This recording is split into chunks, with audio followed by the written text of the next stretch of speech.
Nós prezamos pelo alinhamento entre a luta pelos direitos dos animais não humanos e as lutas pela libertação dos seres humanos, em especial das minorias políticas, mulheres, pessoas negras, pobres, LGBTs, etc. O estado de coisas a ser perseguido é que as pessoas compreendam que a base opressiva é a mesma, que essas lutas elas não se opõem nem se excluem, mas são interconectadas. Então, a gente busca fazer essa interconexão das pautas, mas por diversas vezes a gente precisa explicar o porquê existe essa conexão, como justificar essa interconexão, essa luta conjunta, porque por diversas vezes somos atacados como sendo human first, né? Colocando os humanos em primeiro lugar. Então a gente precisa explicar como essas pautas elas dialogam entre si para que a gente obtenha um resultado concreto nessa luta, né, contra todas essas opressões. Então eu vou trazer a questão do conceito da interseccionalidade, de como ele surgiu, de como ele se cunhou para que a gente tenha esse entendimento, né? O conceito de interseccionalidade ele surgiu de uma pauta do movimento feminista multirracial norte-americano, como uma contestação de que as mulheres elas não eram e não são uma categoria homogênea, da forma que a opressão vivida pelas mulheres brancas de classe média eram completamente distintas das opressões experimentadas pelas negras, pobres ou com deficiência. Esse termo ele foi cunhado pela jurista Kimberly Crenshaw, olha meu inglês, socorro, para quem, né, essa interseccionalidade permite enxergar uma colisão de estruturas e ela chama uma interação simultânea de avenidas identitárias. O que seriam essas avenidas identitárias? Né? Essas avenidas identitárias trata-se, por exemplo, de uma mulher negra, periférica e lésbica. Essa mulher tem diversas identidades conectadas, né, interação simultânea dessas conexões, onde ela consegue sofrer ao mesmo tempo machismo, racismo, classismo e homofobia. Então, naquela época, Kimberly ela detectou dentro do movimento feminista uma reprodução de racismo. Sendo assim, ela tinha um fracasso em contemplar todas essas mulheres. Da mesma forma que no movimento negro observava-se a reprodução, né, do machismo. Então, essa tríade, né, gênero, raça e classe, quando chegava aqui na nossa questão da interseccionalidade brasileira, principalmente pela fala de Lélia Gonzalez, trazia a questão das territorialidades.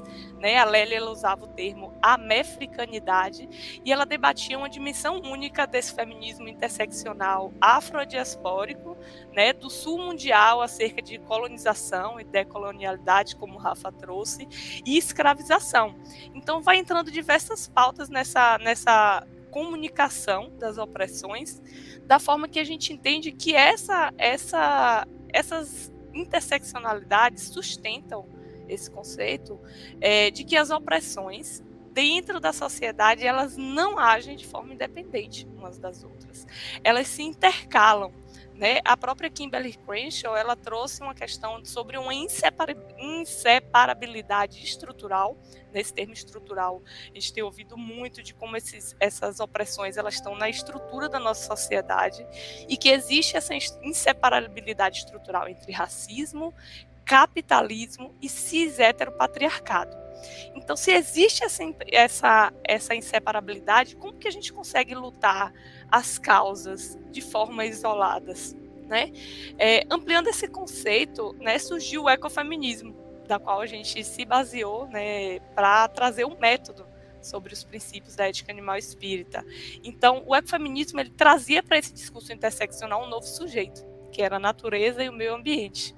E ele trazia por diversas vezes esse paralelo da natureza sendo desvalorizada porque ela era vista como feminina, né? E, portanto, essas estratégias de dominação antes exercidas entre humanos, com a consideração de gênero, raça e classe social, agora ela também era estendida para a natureza e para os animais, justamente baseada nesse mesmo dualismo hierarquizado. Eu até comentei ontem na fala ecofeminista, esse termo cunhado também no livro lá do ecofeminismo, e também pela doutora Sônia Felipe, sobre essa questão desse dualismo hierarquizado, onde de um lado existe o lado opressor e do outro oprimido. Quem está nesse lado opressor? Um homem branco, cis, humano, trazendo a questão da razão para esse lado, enquanto o outro lado trazia a emoção, a mulher negra, trans, preta, animal e a natureza nesse mesmo contexto, onde o lado opressor ele exerceria de uma forma única a opressão sobre todos esses seres. Então, o Rafa trouxe até inicialmente aqui um pouco sobre a questão do livro desse ecofeminismo, os fundamentos teóricos e praxis interseccionais, no qual ele trouxe a fala da Marti Kell, que ela nos informa que essa lógica ela é tão estrutural e tão antiga, né, que ela construiu um sagrado, né, materializado num Deus masculino, né, que era situado lá no céu, distante de nós, que governava sobre a terra, imaginada-se feminina. Então tinha esse dualismo, né, da natureza feminina, da terra feminina, da mãe feminina, né, mãe terra. E dessa mesma forma, a estrutura religiosa trouxe o homem sob a orientação desse mesmo Deus masculino, que dominaria e subjugaria toda a natureza feminina e, por conseguinte, também a própria mulher, e aí a gente inclui nesse contexto os animais, por diversas vezes sendo comparados, vistos como selvagens, vistos como irracionais, que tinham essa necessidade de serem domados, né? Então, como que a gente não enxerga essa interconexão dessas pautas? Como que a gente consegue separá-las? A Carol J. Abrams, no livro A Política Sexual da Carne, ela demonstrou uma íntima relação entre o patriarcado e o consumo de carne. Que aí traz para a gente, o pessoal pode falar aí, mas o que você está falando disso tudo num evento vegano, você não está falando nada sobre o consumo de carne? E a gente vai estendendo toda essa questão das dominações pouco a pouco para a gente ter um entendimento muito clássico a respeito da justificativa da interseccionalidade entrar como princípio da ética animal espírita. Né? Então a Carol trouxe essa íntima relação entre patriarcado e consumo de carne, sobre um pretexto, né, de força, de virilidade. E segundo essa autora, tanto o racismo como o sexismo defendiam a carne como um alimento do homem branco. Da mesma forma de que aqueles homens que não comiam carnes eram vistos e são vistos até hoje muitas vezes como afeminados, como se isso fosse algo ruim, né? Gays ou fracos, então como termos pejorativos que não são. Mas essa é a realidade que a gente tem encontrado muito frequentemente ainda hoje, né, em 2022. A Carol Abrams, ela traz também para a gente o conceito de referente ausente e retalhamento de corpos femininos e animais.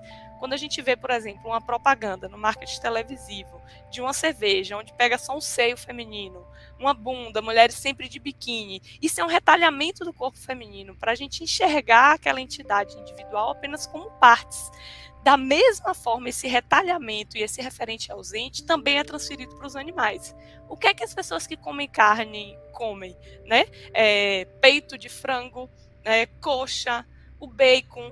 Nessa forma, na verdade, facilita, né, e sustenta uma opressão sobre um ser praticamente inexistente. A gente não consegue ver ali, né, uma individualidade, né, um ser integral, né, já que ele foi retalhado, destroçado ali, tanto o ser feminino, tanto o animal. Então, dessa forma, enquanto veganos interseccionais e populares, não é justo ou lúcido, por exemplo, a gente aplaudir ou apoiar umas propagandas que algumas entidades veganas traziam, sexualizando animais, por exemplo, objetificando mulheres, ou também o que mais recentemente aconteceu na nossa realidade do Piniquim, alguns veganos comemorando e aplaudindo a redução do consumo da carne baseada na questão da insegurança alimentar que tem nos afligido, na fome. Então não é lúcido, não é lógico, não é racional que veganos façam esse tipo de comemoração em cima de pautas classistas, machistas, para querer ganhar o público dessa forma. Então é justamente partindo desse pressuposto que uma luta contra uma opressão, ela nunca consegue ser vencida isoladamente. E é nesse panorama, né, de intersecção de pautas humanas e ambientais e animais que o ecofeminismo animalista, como a própria Dani Rosendo fala no seu livro Ecofeminismos no plural, se apresenta, né, como uma estratégia que inclui a consideração ética de animais não humanos como sujeitos de direitos. Então a gente observa que todas essas discriminações e opressões, elas são baseadas em estruturas que podem ser exercidas, estrutura de poder que são exercidas de uns contra outros, justamente fazendo aquele nós e eles. Eu exerço um poder de opressão e eles são os oprimidos. No caso, na maioria das vezes, mulheres, pretas, LGBT, animais, natureza, meio ambiente. Então, é nessa condição que nós assumimos como um dos princípios da ética animal espírita, que norteia, né, essas ações e atividades do MOVE, de forma mais clara agora como postulado, essa interseccionalidade das pautas, justamente levando em consideração uma visão não antropocêntrica e antiespecista, de forma de diálogo, né, dessas opressões. E eu gostaria de finalizar, né, com um pensamento que me veio, inclusive, hoje de manhã, agora há pouco, quando eu me lembrei da fala do excelentíssimo Chico Mendes, ecologista brasileiro, onde ele falava que ecologia sem luta de classes é jardinagem. E aí me veio na cabeça, né, eu sempre falo que a parte minha, a parte espiritual, que veganismo sem interseccionalidade é quimera. Então, encerro minha fala aqui hoje, né, com essa frase aí, paz e bem a todos.